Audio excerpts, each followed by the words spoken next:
Vidya let's learn ચાલો ભણીએ।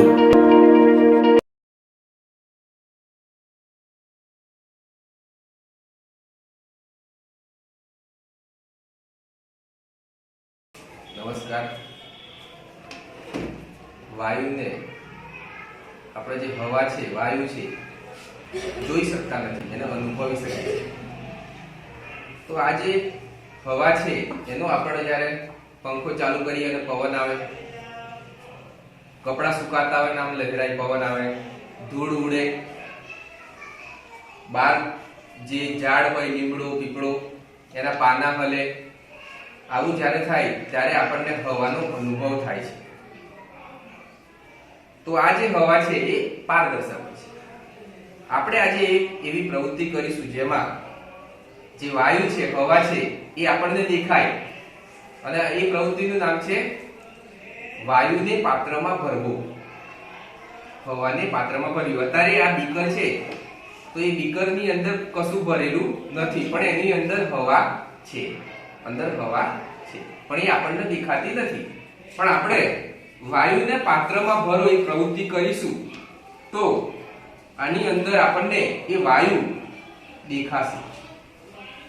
એના માટે આપણે એક આટલો કાગળનો ટુકડો લઈશું, દીવાસળીની સળીઓ લેવાની છે, 4-5 દીવાસળીની સળીઓ લઈશું અને આપણે પ્રવૃત્તિ કરી અને તમે જોશો કે વાયુને પાત્રમાં કેવી રીતે ભરાય। આ એક પાત્ર છે, બીકર છે એ પાત્ર છે અને પાત્રમાં વાયુને આપણે ભરવાના છીએ।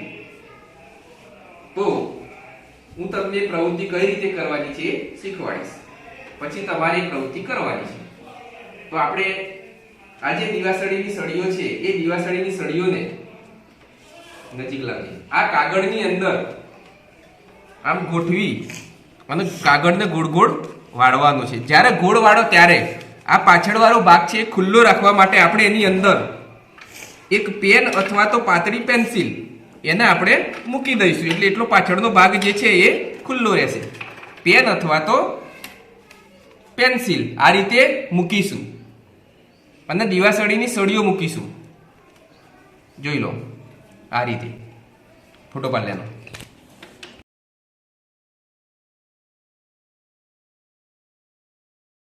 આપણે દીવાસળીની સળીઓ મૂકી છે 4-5 અને પેન મૂકી છે અને એને ગોળ ગોળ ફેરવશું। ગોળ ગોળ ફેરવી ધીરે ધીરે ગોળ ગોળ ફેરવી દઈશું।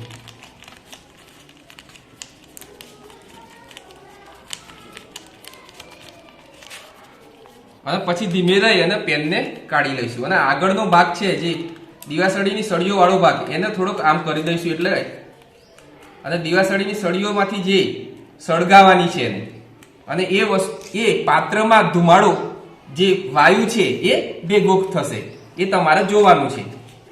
હવે હું આને સળગાઈશ એટલે દીવાસળીની સળીઓ સળગશે, પછી શું થાય છે તમે જોજો। થોડુંક દૂર લઈ જઈએ, પછી હું સળગાવું એટલે નજીક લાવજે અને અહીંયા બીકર આગળ નજીક લાવજો। તમારે જોઈ રહેવાનું છે।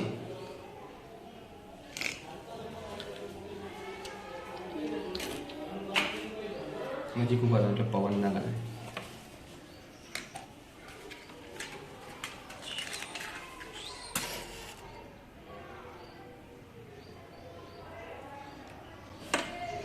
ટેબલ ના હલાવતા, ટેબલ નહીં હલાવો તમે, સમજતા નહીં વાતનું।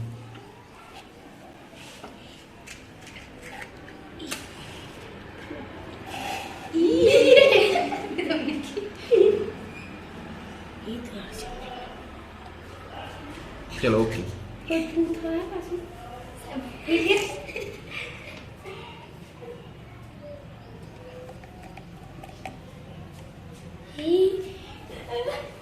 તો નજીક લાવ બીકર। તો આ અંદર પાત્રમાં જો તમને ધુમાડો દેખાય છે, તો આપણે જે વાયુ છે એને પાત્રમાં ભર્યો એવું કહેવાય। શું કહેવાય? વાયુને પાત્રમાં ભર્યો। તો આ પ્રવૃત્તિ દ્વારા આપણને ખબર પડી કે જે વાયુ છે એ પાત્રમાં આ રીતે ભરી શકાય છે।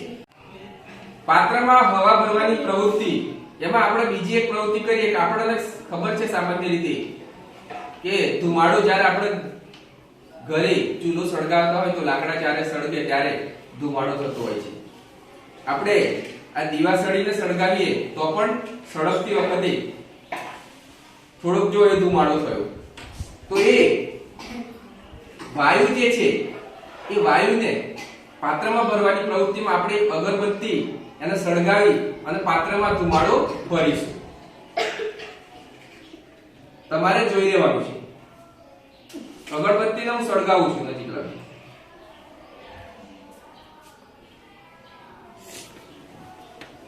નહીં બળવા દો, ચિંતા ના કરો. તો આ અગરબત્તી અત્યારે સળગી છે. હવે જો, હવે અગરબત્તી સળગ્યા પછી જો એની સુવાસ આવે અને આવું સફેદ સફેદ ધુમાડો નીકળતો દેખાય. એક આ વાયુ છે અને એની અંદર અત્તર અને એવું બધું મિક્સ કરેલું એટલે આપણને એની સ્મેલ આવે. ગુલાબ, મોગરા, ચંદન. તો એ અંદર અત્તર મિક્સ કરી અને ચડાયેલું હોય પણ એટલે અગરબત્તી. હવે એને આપણે આ રીતે હું પાત્રની અંદર એટલે કે અંદર બીકરમાં ધુમાડો આ રીતે ઊંધું રાખીશ તો અંદર ધુમાડો ભેગો થશે. જુઓ, નીકળી જાય થશે એ તો નીકળશે. પછી આપણને ખબર પડી કે જે વાયુ છે એ પાત્રમાં કેવી રીતે ભરી શકાય છે અને હવાની વાયુની હાજરી આપણે સમજી શકીએ છીએ.